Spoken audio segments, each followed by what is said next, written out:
කැලේ ඇතුළෙන්ම පර වෙන්න නොදී අපි ඒ මල් තවත් අලංකාරවත් කරන්න කියන එක තමයි නාඩි ටීවී නැවත නැවතත් අපි මතක් කරන්නේ. වතුර නෑ. අපිට බොන්න ඇත්තටම වතුර ගාව කිලෝමීටර් 4ක් විතර යනවා වතුර ගේන්න යනවා. ලොරි ආවේ නැත්නම් ඒ ගේන්න යන්න ඕනේ ගේන්න වතුර ගේන්න. වැඩි වුණේ මට කාමරයක් මම දරුවෝ තුන්දෙනා තියාගන්න කාමරයක් හදලා දුන්නොත් ඒ වගේ දේවල් තමයි මම බලාපොරොත්තු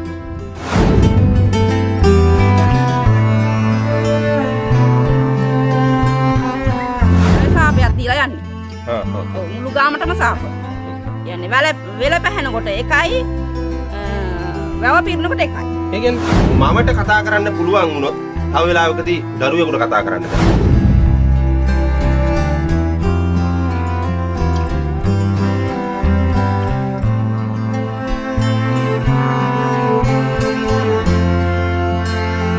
කවුරු පරිත්‍යාගශීලී පුද්ගලයෙකු මේ ගම්මානයට ජල පවිත්‍රාගාරයක් හදලා දීලා තියෙනවා.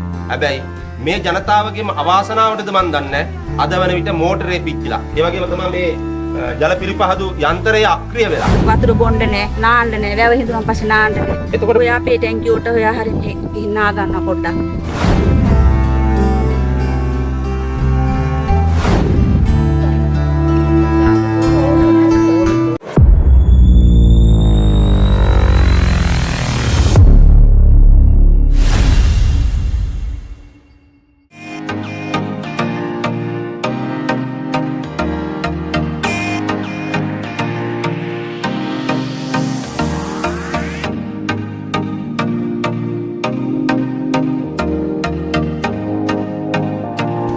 ඕනෑම රටක ඕනෑම සමාජයක ගොළු දිහිරි අය ඉන්නවා කිව්වොත් ඒක සාමාන්‍ය දෙයක්. අද අපි ඊට හාත්පසින්ම වෙනස් කතාවක් කියන්නේ. ගොළු ගම්මානයක් තියනවා කිව්වොත් විශ්වාස කරනවද ඔබ? මුළු ගම්මානයක්ම අදටත් ගොළු ගම්මානයක් ලෙස හඳුන්වා දෙන ගම්මානයක් හොයාගෙන තමයි නාඩි ටීවී අපි යන්නේ. අපි ගිහින් බලමු ඒ ජනතාව ජීවත් වෙන්නේ මොන ආකාරයකටද කියලා.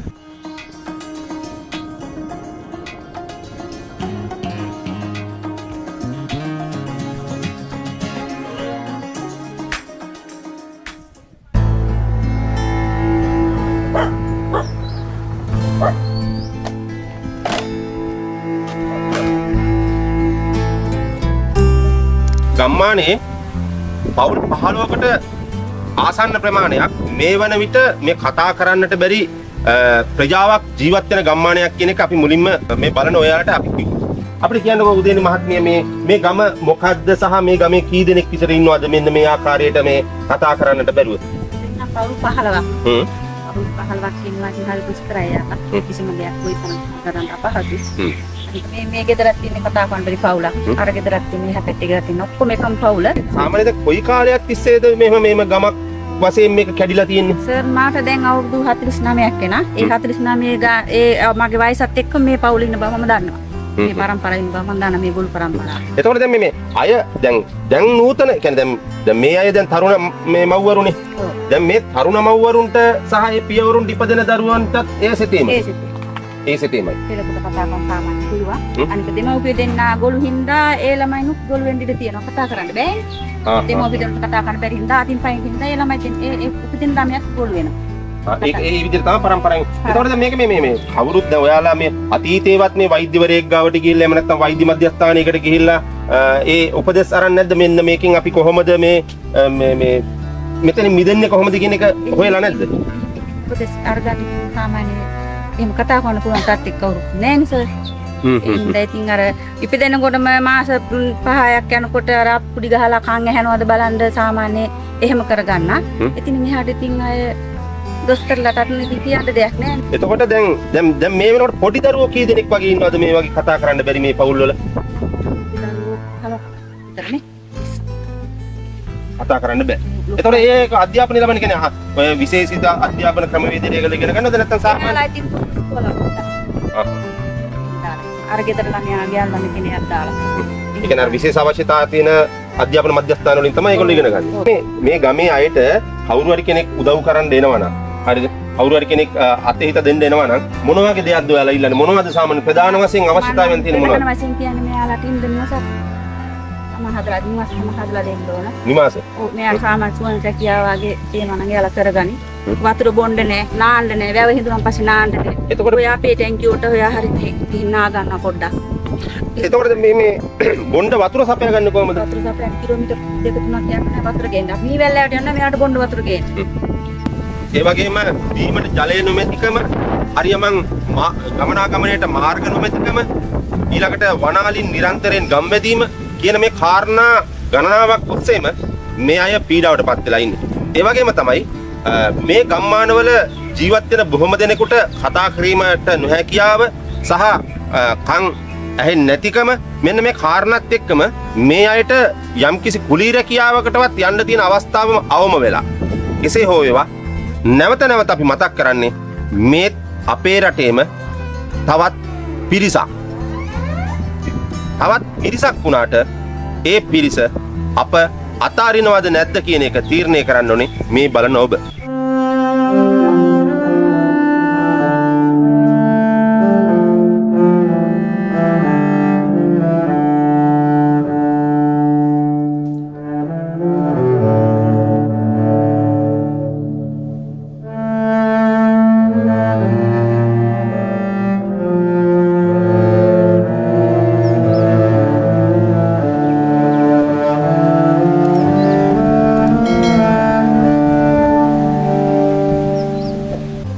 ආසන්නෙම ඉන්නේ මේ ගමේ ඉන්න මම්මා.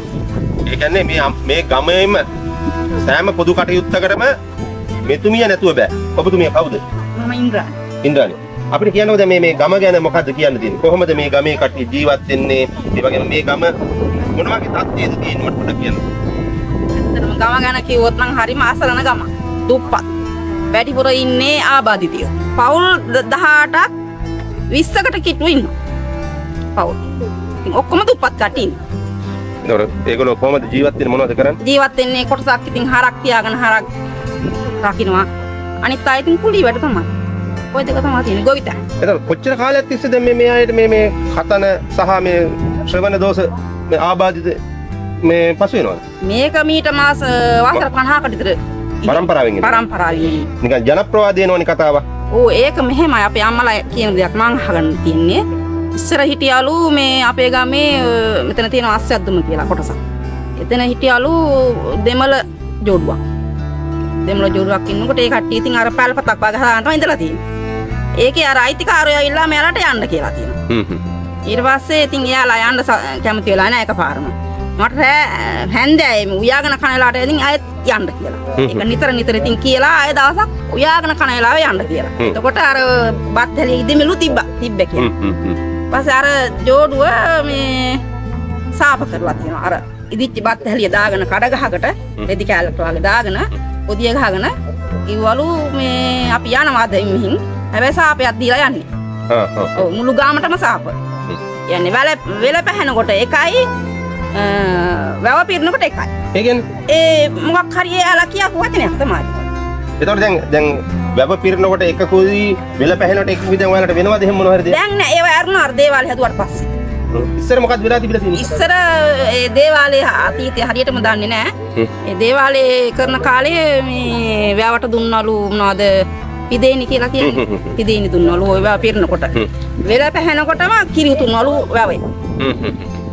දෙක කරලා තියෙනවා. දැන් ඒක කරනව නැත්තේ නෑ. මේ ඉස්සර වාගේ සාර්ථකව කෙරෙන්නේ නැහැ දේවාලේ නෑනේ දැන්. ගම් එතන වැව පිරෙන කාලෙට ගම්මුන්ට මොන හරි වෙලාද ඒ කාලෙ? වෙලා තියෙනවා. ඒක මොන වගේ දේවල් වෙලා තියෙනවා? යන්නේ සමහර විට එක්කෙනෙක් මැරෙනවා. එතන වෙල පැහැෙනකොටත් පාලිය හරි කනවා. මොකක් හරි වෙනවා. මොකක් හරි බැද්දයක් වෙනවා ගමට.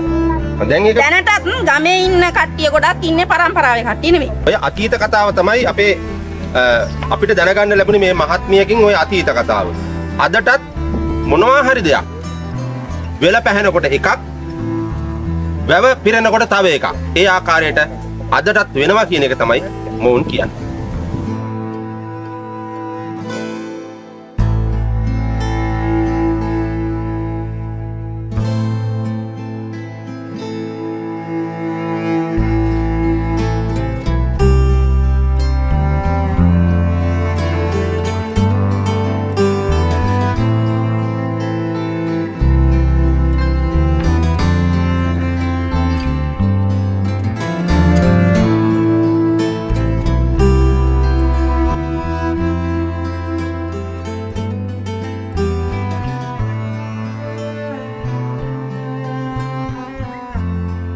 20ක් විතර ඉන්නවා. පවුල් 20න් පවුල් 10ක් විතර ගොළු කට්ටිය ඉන්නේ.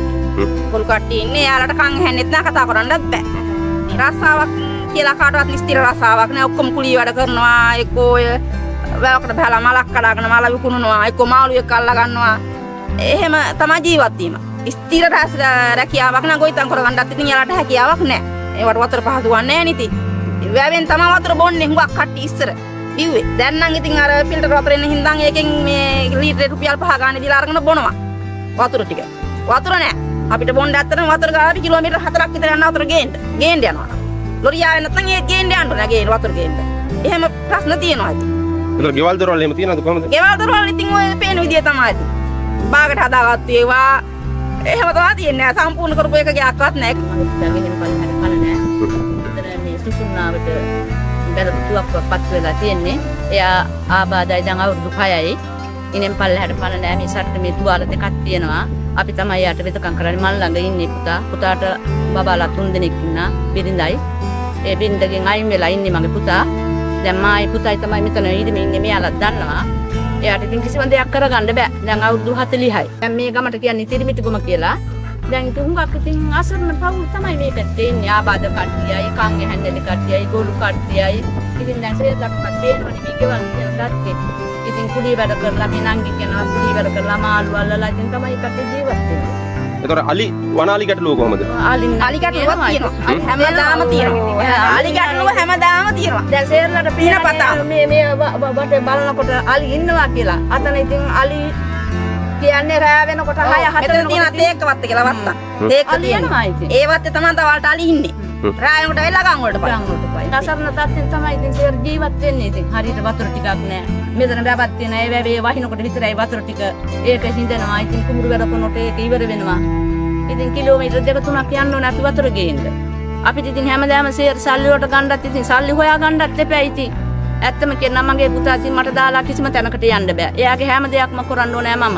මේ අයත් එක්ක අපිට කතා කරනකොට මේ හැම දෙනාගේම අදහස සහ හැම දෙනාම අපිට කිව්වේ අද වෙනකොට ගමට එන්න හරියමම් පාරක් නැහැ. වගාවක් කරගන්න බෑ. පොල් ගහක් හිටව ගන්න බෑ වනාලි ගැටලුව. ඒ වගේම බොණ්ඩ වතුර ටිකක් නැහැ. මෙන්න මේ වගේ කරුණු ගණනාවක් අපිට මේ අය කියනවා. හැබැයි යම්කිසි දානපතියෙක් කවුරු හෝ පරිත්‍යාගශීලී පුද්ගලයෙකු මේ ගම්මානයට ජල පවිත්‍රාගාරයක් හදලා දීලා තියෙනවා. හැබැයි මේ ජනතාවගේම අවාසනාවටද මන් දන්නේ අද වන විට මෝටරේ පිච්චිලා. ඒ වගේම තමයි මේ ජල පිළිපහදු යන්ත්‍රය අක්‍රිය වෙලා. දැන් මේ ජනතාවට රුපියල් 5ක් වගේ මුදලක් දීලා ගමට එන වතුර ලොරියකින් වතුර බොන්නට වෙලා. අන්න ඒ නිසා මේ බලන කවුරු හරි කෙනෙක් ඉදිරිපත් වෙලා මේ ගම මේ ජනතාවට මේ ජල පිළිපහදුව නැවත ප්‍රතිසංස්කරණය කරලා මේ පිච්චිලා තියෙන මෝටරේ අරන් දෙන්නට පුළුවන් නම් නාඩි ටීවී අපේ එකම පැතුම අන්න ඒක තමයි.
ඔය ඉන්න.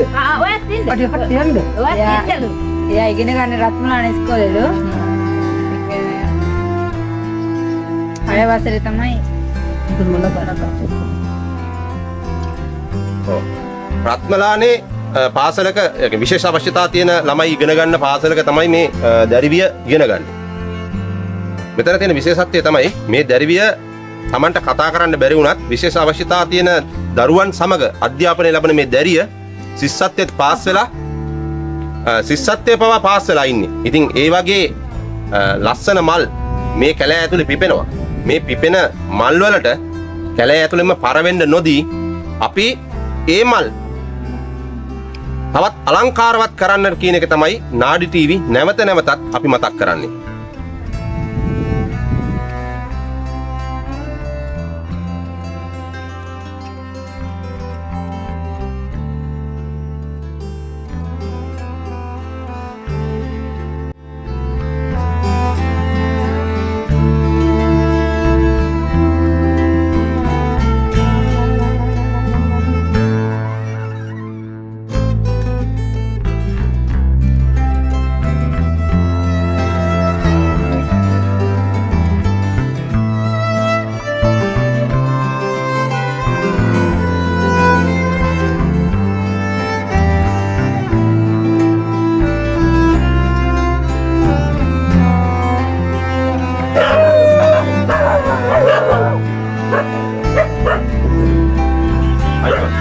කියන්නකෝ දැන් මේ ගම මොකද්ද?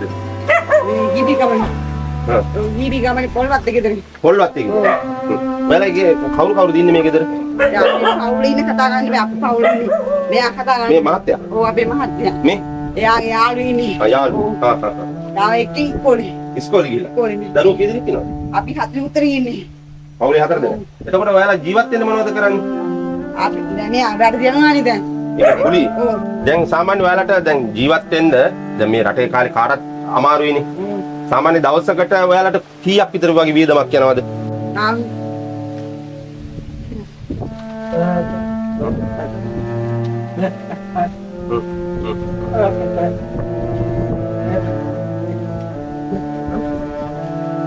මේ දිරිපිටි ගම ගම්මානයේ අවුල් 15ක් 20ක් වගේ අතර ප්‍රමාණයක් මේ ආකාරයෙන්ම තමයි ජීවත් වෙන්නේ. මේ මොවුන්ගේ උපතින්ම අංග හැන්නේ නැති ඒ වගේම තමයි. එහෙම නැත්නම් කතා කරන්න බෑ. එහෙම නැත්නම් අපි කෙටියෙන් කිව්වොත් එහෙම කියන්න හොඳ නැති වුණත් මේ අය ඇත්තම කිව්වොත් එහෙම මේක ගොළු ගම්මානයක් විදිහට තමයි හඳුන්වා දෙන්නේ. හඳුන්වන්නේ. මේක කවුරුත් සැගවිලා තියෙන මේ ගම්මාන වටේටම ගම්මාන තිබුණත් මේ ගම්මානය යම්කිසි ප්‍රමාණයකින් වැහිලාද කියන එක හිතෙනවා මේ මිනිස්සු දිහා දකිනකොට. ඇත්තම කිව්වොත් එහෙම බොහෝ නිවාසවලට අපි ගියා. ඒ නිවාසවලට යනකොට අපි දැකපු දේ තමයි හරියමං විදිහට වැසිකිලියක්වත් නැති තැන් තියෙනවා. ඒ වගේම ඉස්සට සෙවණක් හරියමං විදිහට නැති තැන් තියෙනවා. පෙලක් අයගේ නිවාසවලට ගිහපුවම අපිට හිතුණා මේවා ගෙවල්ද කියන එක. ඉතින් තවත් එක ජන කොට්ටාසයක් අපේ රටේම අපේම ආදරණීය ජන කොට්ටාසයක් මේ අයට අපි මේ බලන කොයි කවුරුත් මේ අය වෙනුවෙන් අනුකම්පා කරන්නට ඕනේ. මේ අය වෙනුවෙන් යමක් දෙන්නට ඕනේ. මේ අය වෙනුවෙන් දෙයක් කරන්නට පුළුවන් නම් අන්න ඒක තමයි නියම මනුස්සකම, නියම මිනිස්කමේ සුවඳ කියන එක අපි මේ අයත් එක්ක කතා කරනකොටම දෙන්න ඕනේ කියන එක කොයි කාටත් හැඟෙනවා. ඒක තමයි මිනිස්කම සුවඳ කියන එක නාඩි ටීවී අපි ඔයාලට කියනවා. අයිබා. අම්බල් ගෙදරින්නේ. ගෙදරින් බබාලා දුන්නා දැන් නැත් ඉස්කෝලේ ගිහලා. දැන් නැහැ ඉස්කෝලේ ගියා. ඒතර අපිට කියන්නෝද මේ මහත්තයා එහෙම නැද්ද මොකද? වැඩට ගිහිල්ලාද? මහත්තයා නේ. මේ අම්මද? ඉතින් මේ කොහොමද මේ දවස්වල ජීවත් වෙන්නේ? කොහොමද මොනවද ජීවත් වෙන්න කරන්නේ? කුඹුරු කරනවද? එහෙම නැත්නම් සත්ත්ව පාලනය වල කරනවද? මොකද කොහොමද?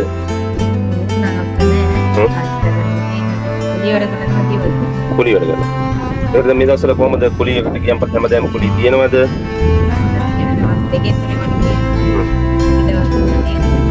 ඒතර කොහොමද සාමාන්‍ය ඔයාලට මේ ජීවත් වෙන්න කුලිය පමණයිද තියෙන්නේ? එහෙම නැතුව මේ කුඹුරු නැද්ද? කුඹුරු නැහැ ජීවත් වෙන්නේ කුලිය කරලා තමයි. ඔව්. ඒතර කුලියක් කරලා ඒ කුලී මුදයෙන් උපයා ගන්න දෙයකින් තමයි මේ අයට ජීවත් වෙන්න වෙලා තියෙන්නේ.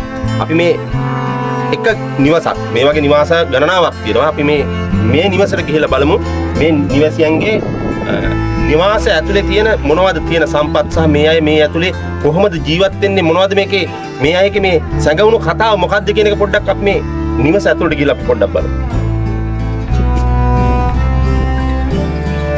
මේ මම ඉන්න නිවස ඇතුලේ කුඩා දරුවන් 3 දෙනෙක්, ඒ වගේම මේ කරුණ මව සහ මේ මව, මේ මවගේ දරුවන්ගේ මිත්තණිය ජීවත් වෙන මේ නිවස. මේ නිවස වහලක් එවිලි කරලා මැටි වරිච්චි විච්චියක් ඉදි කරගෙන කොහොම හරි ඉක්සට සෙවණක් හදා ගන්නවා විනා මේ අයට වෙන කරන්නට දෙයක් නැති අසුබිමක් තමයි මොකද තියෙන්නේ. අර සාමාන්‍ය භාෂාවෙන් කියනවා නම් බොහොම මේ අල්පේච්ඡ ජීවිතයක් ගත කරනවාද එහෙම නැත්නම් ගත කරන්න වෙලාද කියන එක ප්‍රශ්නයක්. ඒ වගේම තමයි මේ අයට මෙහෙම වෙන්න උනේ මොනියම් හේතුවටද කියන එක ඒක කොතනද කොහොම වුණාද කියන එක අදටත් ප්‍රශ්නයක්. හැබැයි මේ අය තවදුරටත් මේ විදිහට ඉන්න හොඳ නැහැ. එහෙම නැත්නම් තවදුරටත් මේ අයට මෙහෙම ජීවත් වෙන්න දෙනවාද කියන එක තීරණය කරන්න ඕනේ මේ බලන ඔබ.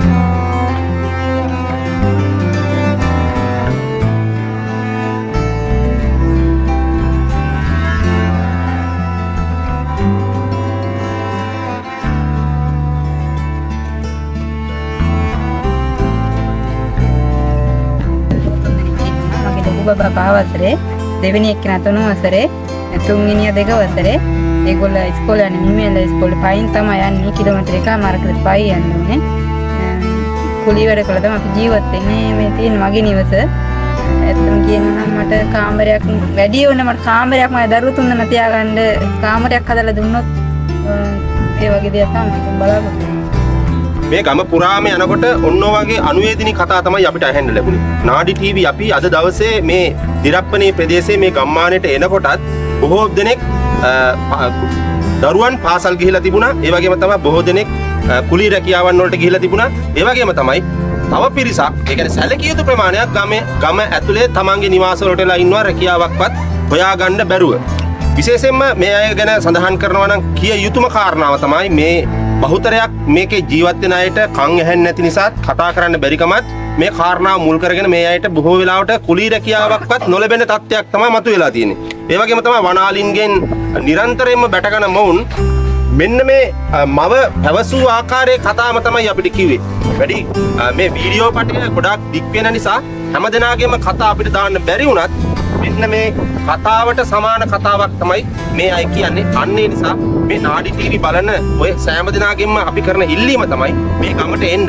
මේ අපිව සම්බන්ධ කරගන්න මේ ගමට එන්න. මේ ගමේ මේ ජනතාවගේ ජන දුක අහන්න. ඔයාටත් යම් කිසි දෙයක් කරන්නට පුළුවන් නම් මේ අය වෙනුවෙන් කරන්න කියන ඉල්ලීම තමයි නාඩි ටීවී අපි ඔයගෙන් ඔය හැමෝ දෙනාගෙන්ම ඉල්ලීමක් වශයෙන් කරන්න තියෙන එකම කාරණාව වෙන්නේ. නාඩි ටීවී නරඹන ඔය සියලු දෙනාටම කියන්නේ අපි subscribe කරන්න, අපිව follow කරන්න, මේ වීඩියෝ එක හොඳ නම් අපිට like කරන්න, comment කරන්න. මේ වගේ වීඩියෝ එකකින් නැවත හමු වීමට බලාපොරොත්තු වෙමින් අපි සමගන්නවා. ඔය සියලු දෙනාටම බොහොම ස්තුතියි. අපි යනවා.